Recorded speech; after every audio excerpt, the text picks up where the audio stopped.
Bonjour. Cette semaine à l'info, notre journaliste François Poisson nous en apprend davantage sur l'organisme La Rue Bécancour avec Fred. Et je vous apprends plein de bonnes nouvelles. Bonne écoute.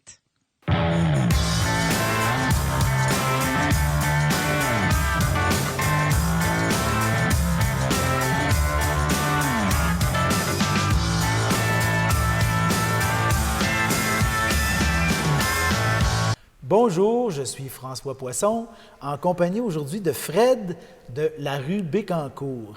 Alors Fred et les autres intervenants à La Rue ne donnent habituellement pas leur nom de famille. On va l'accepter sous le nom de Fred. Fred Larue. Fred La Rue. Alors, qu'est-ce que La Rue, Fred? La Rue, c'est un organisme communautaire qui se base pour faire du travail de rue. Du travail de rue, ça comprend quoi? C'est des intervenants qui essaient de rejoindre les gens en situation de précarité. Fait que tout ce qui est de l'itinérance, la pauvreté, tout ce qui est demande d'aide alimentaire, toutes ces affaires-là, pour faire de l'accompagnement. Fait que notre but, c'est vraiment de créer des liens avec ces personnes-là qui sont un peu plus à l'écart de la société. Puis après ça, nous autres, ce qu'on veut faire, c'est les rediriger dans les bonnes ressources. OK. Les autres ressources, là, il y en a quelques-unes sur leur territoire. Là. J'imagine que vous travaillez ensemble, là, que ça se parle là, un peu? Oui, on essaie de travailler le mieux possible ensemble pour justement pouvoir aider la communauté puis aider les gens justement qui sont dans le besoin.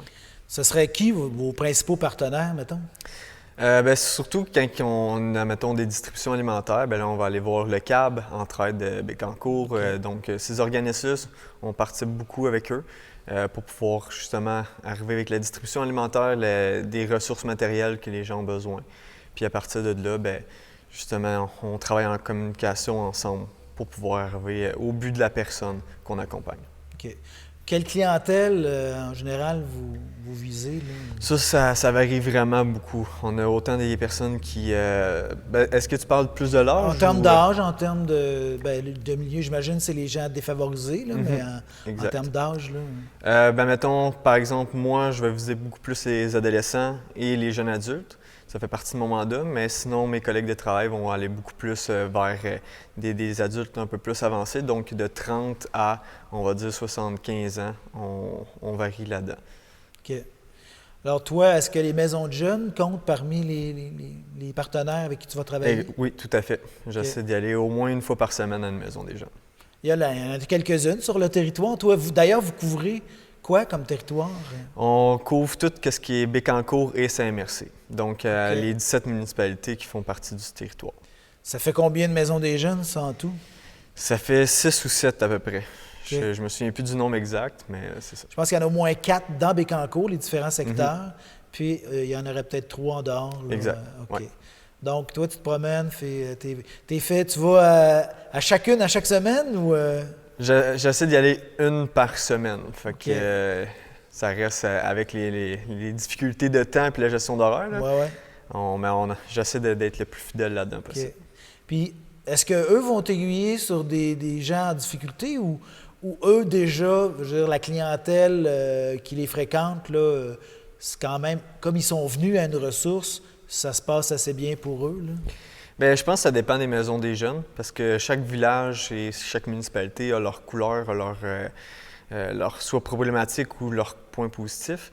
Fait que qu'est-ce qui arrive, c'est que justement avec ces personnes-là, s'ils ont des jeunes avec plus de difficultés ou qui rôdent autour de la maison des jeunes, mais pas nécessairement dedans, des fois, ils peuvent m'appeler pour justement voir puis rôder autour, parce que eux, leur mandat, c'est beaucoup plus dans la maison des jeunes. C'est pas aller tendre la main à ceux qui n'osent pas, puis... Des fois, ils le font. Ouais. Mais ça reste que, mettons, si le jeune, il va rôder beaucoup plus loin dans le village, ils ne vont pas aller dans le parc. Il ne sera pas nécessairement dans le parc que tu vas pouvoir aller dire « Hey, ça tente-tu de rentrer? » Mais s'ils sont beaucoup plus loin, après ça, ils peuvent m'appeler dire « Ah oui, ce jeune-là, il est plus souvent là dans ces heures-là. » Donc moi, je vais y aller, je vais essayer de rentrer en contact avec le jeune, puis on va y aller comme ça. Et là, il y a eu un projet qui s'est déroulé, l'art de persévérer. Oui. Télécœur était partie prenante de ce projet-là. Stéphane Lévesque, qui a fondé Télécœur, est allé animer des ateliers de journalistes pour montrer un peu aux jeunes comment que ça fonctionnait. Donc, la rue Bécancour aussi était partenaire du projet. Oui, on était partenaires. On n'était pas aussi engagés que les maisons des jeunes, bien entendu, mais on était quand même présents pour participer à ces activités-là. Alors, c'était quoi pour vous l'avantage de ce programme-là, de ce projet-là? Bien, je pense que c'est un regroupement de maisons des jeunes. Donc, si un regroupement de maisons des jeunes, il y a un regroupement de jeunes plus concentré. Donc, moi, ça me permet de voir beaucoup plus de jeunes sur place, puis ça me permet de rentrer en contact avec eux autres plus facilement. Là, la pandémie tire peut-être à sa fin. Espérons-le. Par rapport à vos clientèles, là, est-ce que ça a eu une grosse incidence? Bien, certain, parce que qu'est-ce qui arrivait, c'est qu'aussi, il n'y avait pas de personnes qui étaient engagées pour, justement, les 12 à 25 ans. Donc, moi, je suis arrivé un peu tardivement à la pandémie. Ça fait qu'on avait beaucoup moins de personnes rejointes. Donc, je suis vraiment en train de recréer ces liens-là. Et ça fait aussi qu'avec les maisons des jeunes, tous les jeunes qui étaient en 16 puis 17 ans pendant la pandémie ont arrêté d'y aller. Donc, ils sont obligés de recréer leur noyau dans un sens avec des jeunes qui sont encore plus jeunes. Puis ça fait que là, justement, ils sont en train de retrouver un certain rythme et c'est le fun à voir. Parce qu'on a tous été projetés dans une réalité qu'on n'avait jamais connue. Confinement, le travail à distance, l'école à distance, des choses comme ça. Déjà qu'il y avait une problématique d'anxiété qui se dessinait là, chez la jeune génération. Ça l'a exacerbé, je pense, certaines problématiques de santé mentale. Bien, c'est sûr. Comme tout ce qui est niveau scolaire, tout ce qui est... déjà, il y avait des jeunes qui étaient anxieux d'aller à l'école à cause des notes et tout ça. Bien là, ils étaient confinés chez eux. C'est sûr que la démotivation, sinon s'il y a des problèmes familiaux, bien, ça crée encore plus de stress. Des fois, l'école, c'était justement un lieu où est-ce qu'ils pouvaient s'en aller de cette dynamique-là. Donc, qu'est-ce qui arrivait, c'est que là, ils ont eu encore plus de problématiques reliées au stress. Quand plus de problématiques reliées au stress, des fois plus de consommation, plus de problématiques santé mentale et tout ça. Donc, puis en plus, il y en a qui sont partis du secondaire au cégep en ligne. Donc, il y a beaucoup plein de choses comme ça qui sont arrivées que ça crée beaucoup d'anxiété chez les jeunes. Fait que des projets comme l'art de persévérer, c'est le genre de choses qui vous permettent de recréer un peu les liens avec les jeunes, d'aller en chercher. Est-ce qu'il est terminé, le projet? Non, il est encore en déroulement. Ça va s'étirer jusqu'à la fin de l'année scolaire.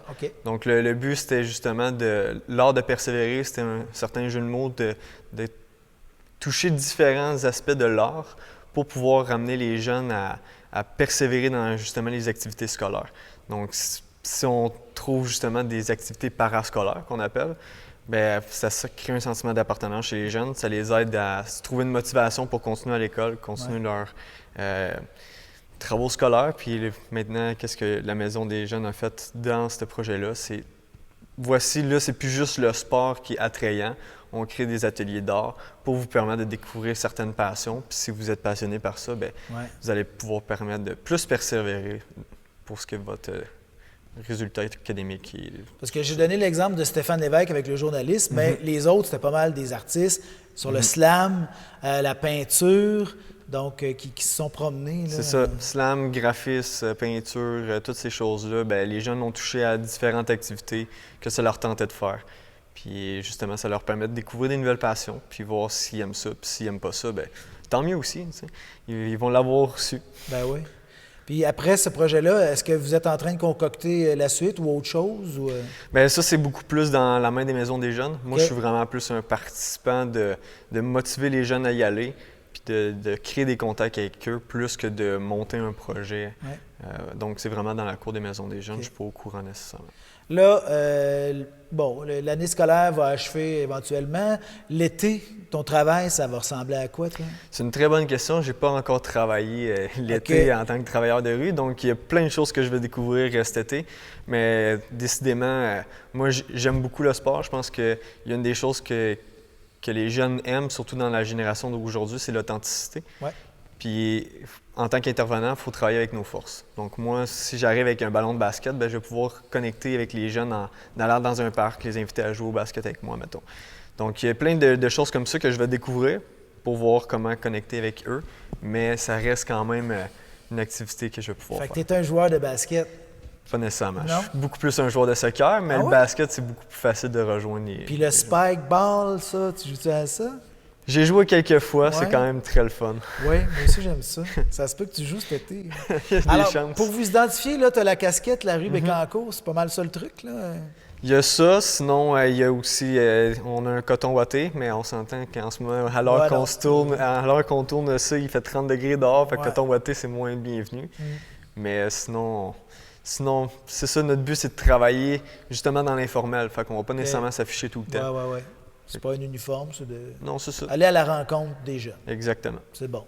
Ben Fred de la rue Bécancour, merci pour cet entretien. Ça fait Puis plaisir. une bonne fin d'année scolaire puis un bon été avec les jeunes. Ben, merci à vous d'avoir pris le temps. Plaisir.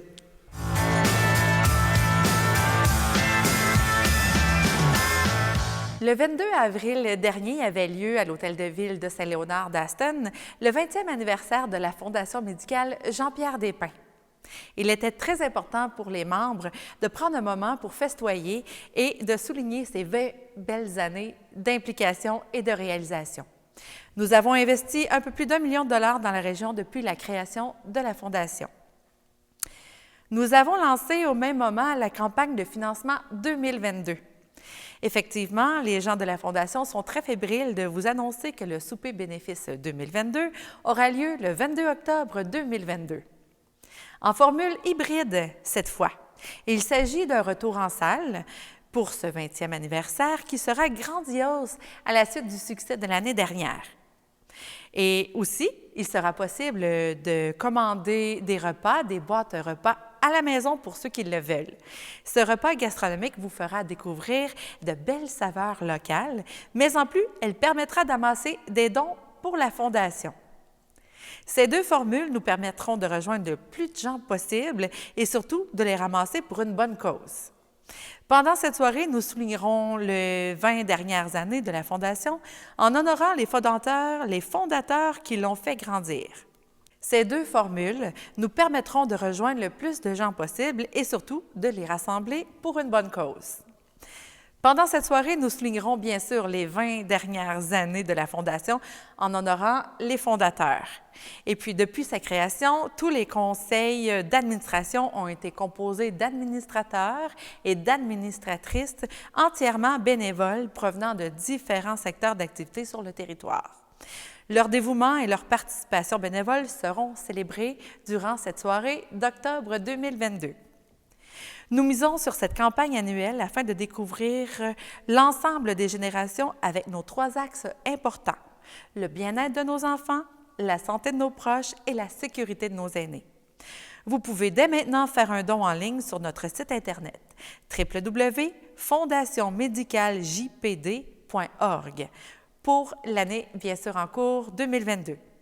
Au nom de la Fondation médicale Jean-Pierre Despain, nous tenons à vous remercier de nous aider dans notre campagne de financement. Vous nous aidez à porter le flambeau encore plus haut pour le développement des belles régions. On se revoit ce samedi 22 octobre 2022.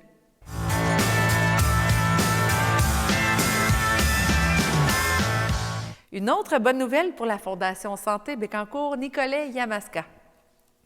C'est 17 708 $ qui est remis à la Fondation au profit de la maison de naissance de la Rivière. La Fondation mentionne un grand merci à Opération Enfant Soleil qui nous permet de faire ensemble la différence dans la bonification des services de santé aux enfants de chez nous. Notons que ce montant d'argent financera l'obtention de 2 pèse-bébés avec mallette de transport permettant un meilleur suivi de l'état de santé grâce à leur valeur fiable et précise. La somme remise financera également l'acquisition d'un tire-lait avec coffre de rangement afin de favoriser l'allaitement des nouveau-nés à domicile, permettant ainsi de diminuer la longue liste d'attente. Opération Enfant Soleil et le ministère de la Santé et des Services sociaux remettent tous deux un montant de 6 821 $ pour l'achat d'un moniteur de signes vitaux pour nouveau-nés. Cet équipement assure une surveillance constante des paramètres vitaux et permet de faire un suivi de leur état de santé. À ce jour, Opération Enfant Soleil a remis 72 173 $ à l'établissement.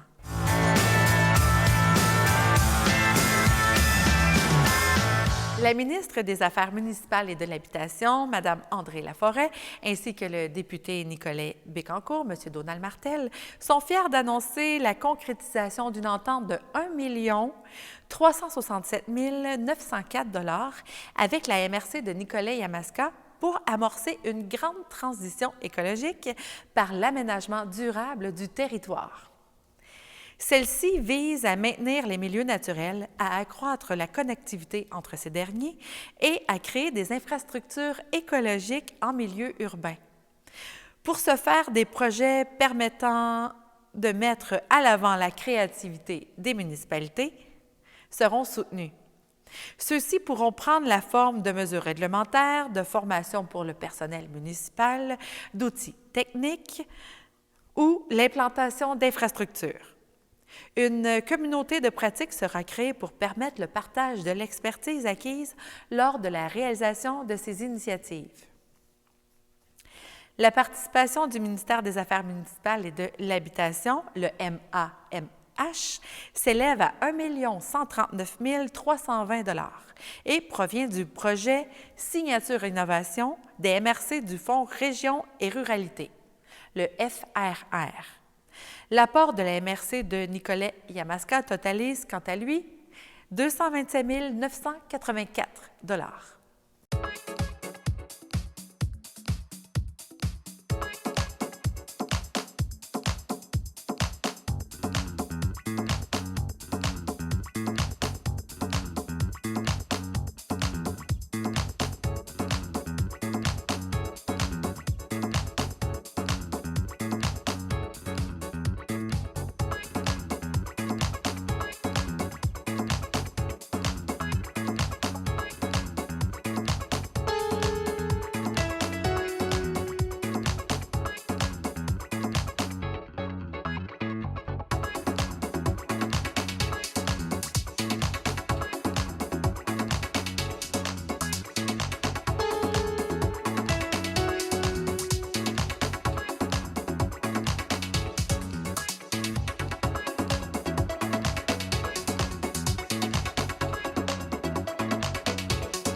I'm one of them.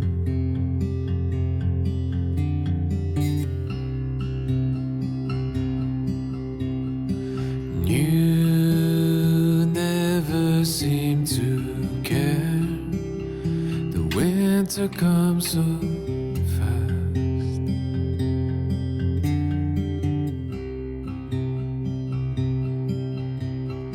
And I want the same as you.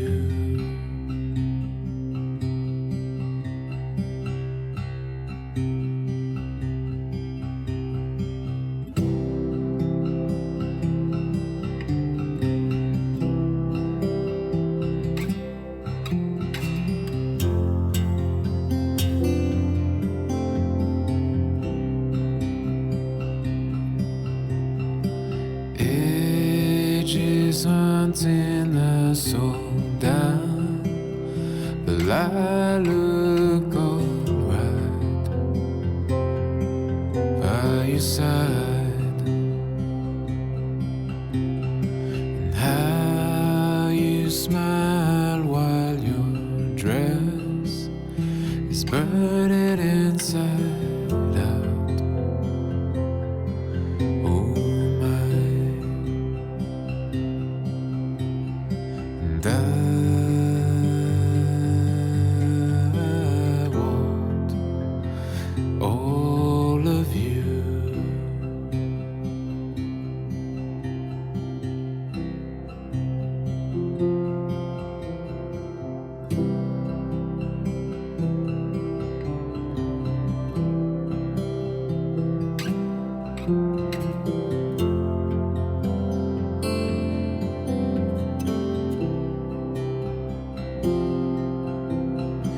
People dancing outside what I'm drinking inside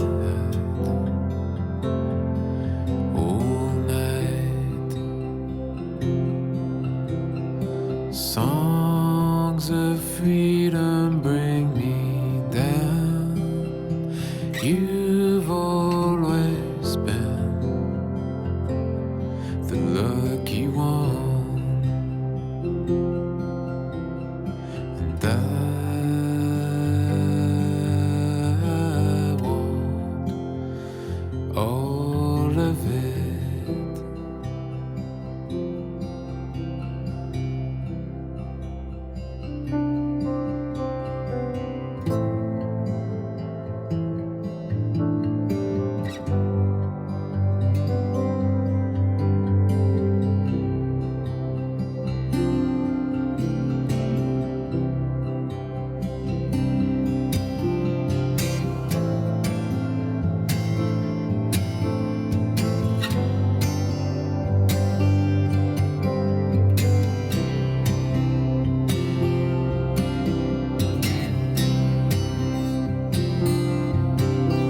And I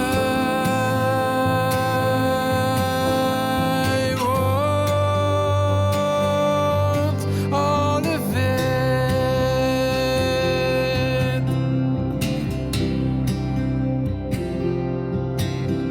And I want all of you.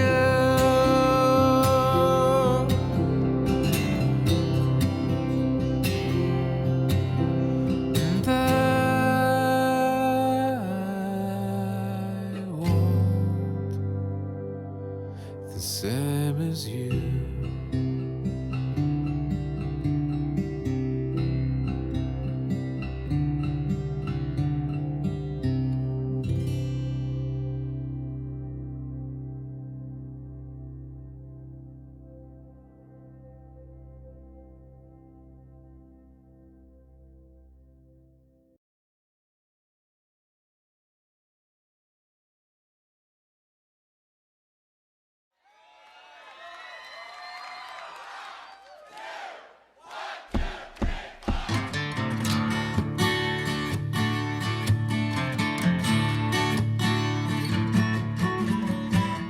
Cleaned a lot of plates in Memphis, pumped a lot of pain down in New Orleans, but I never saw the good side of the city till I hitched a ride on a riverboat queen.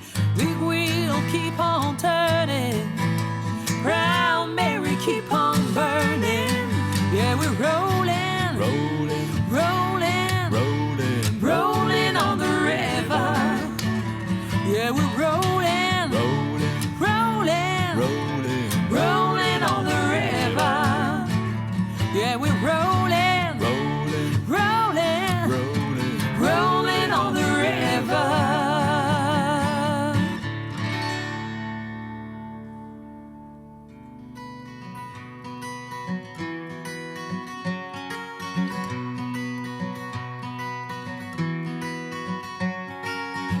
Another turning point, a fork stuck in the road. Time grabs you by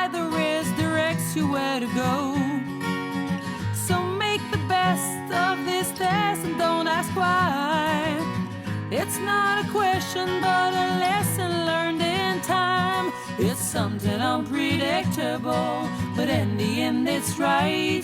I hope you had the time of your life.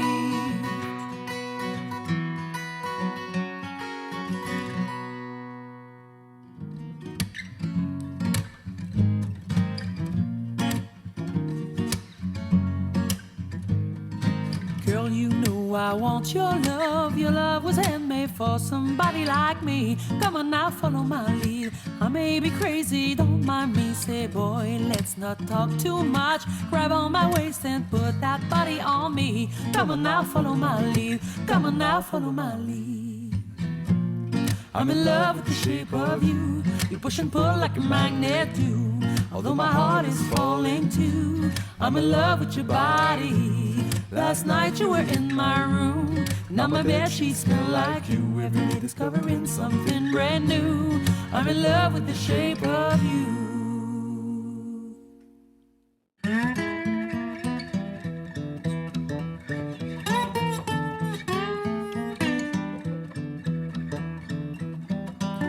J'ai chanté dans la brume, j'ai chanté dans les bars, dormi à la pleine lune dans mon case de guitare. J'ai roulé mon rock des jours et des mille à des chansons qui provoquent, des chansons plus tranquilles. Souvent pour rien, jusqu'au matin. Il n'y avait rien pour m'empêcher de chanter à tue-tête ce que j'avais dans le ventre. Chanter comme une bête pour me garder vivant. Chanter à tue-tête ce que j'avais dans le ventre. Chanter comme une bête pour me garder vivant.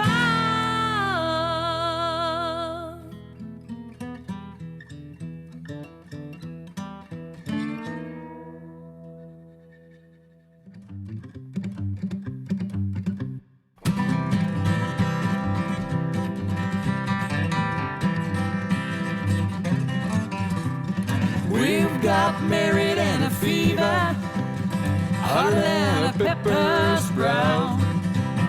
We've been talking about Jackson ever since the fire went out. I'm going to Jackson, I'm gonna mess around. Yeah, I'm going to Jackson. Look out, Jackson.